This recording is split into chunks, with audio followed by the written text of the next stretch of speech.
Hello बच्चों, let's solve this problem. Two particles, each having a mass m, are placed at a separation d in a uniform magnetic field B, as shown in figure.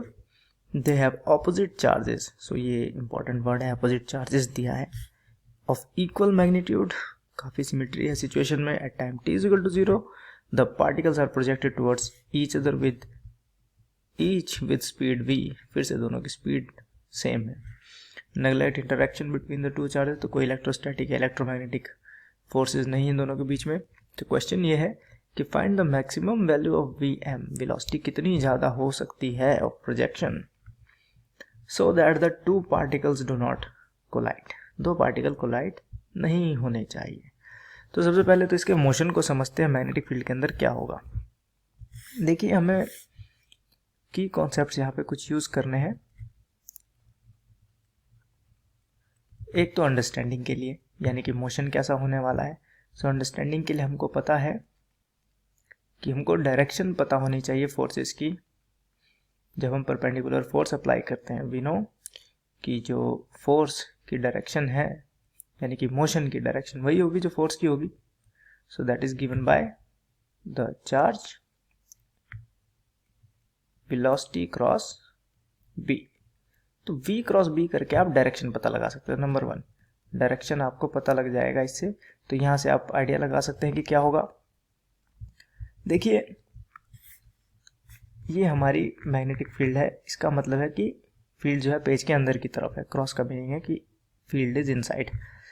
यहाँ से एक particle इधर की तरफ को move करेगा, right, that is negative charge question के हिसाब से. और यहाँ से एक पार्टिकल इधर मूव करेगा, दैट इज पॉजिटिव चार्ज. इनकी ट्रेजेक्टरीज क्या होंगी और वेलोसिटीज इनकी ये मैग्नीट्यूड वेलोसिटी का, यानी कि स्पीड. तो चार्ज है अंदर की, मैग्नेटिक फील्ड है अंदर की तरफ पेज के, फील्ड जा रही है इधर, दोनों आपस में परपेंडिकुलर है.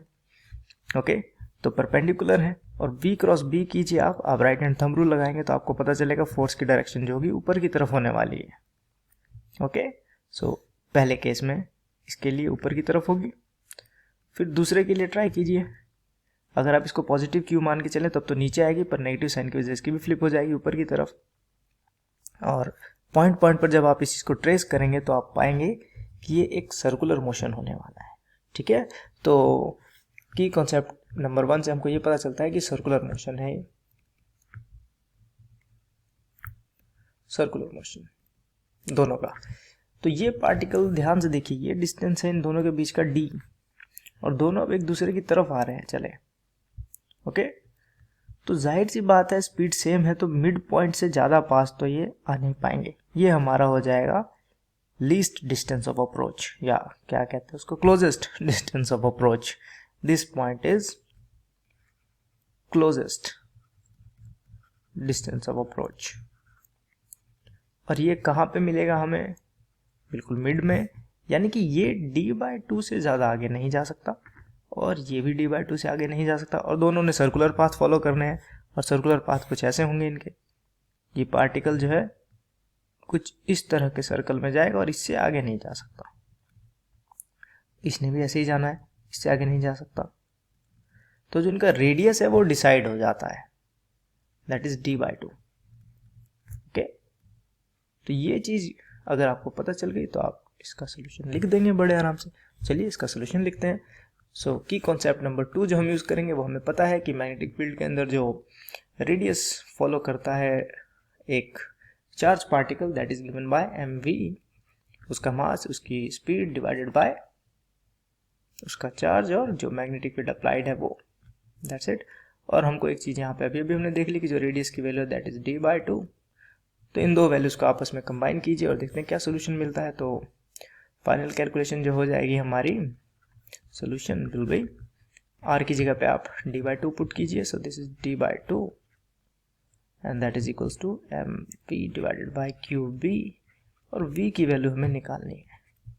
सो v हो जाएगा dqb divided by 2 times the mass. ये हमारा सोल्यूशन है, ये हमारा फाइनल आंसर हो गया, dqb डिवाइडेड बाय 2m. सो कौन सा ऑप्शन है ये, right, you can see D option, dqb divided by 2m.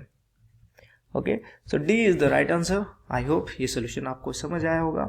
Thank you, all the best.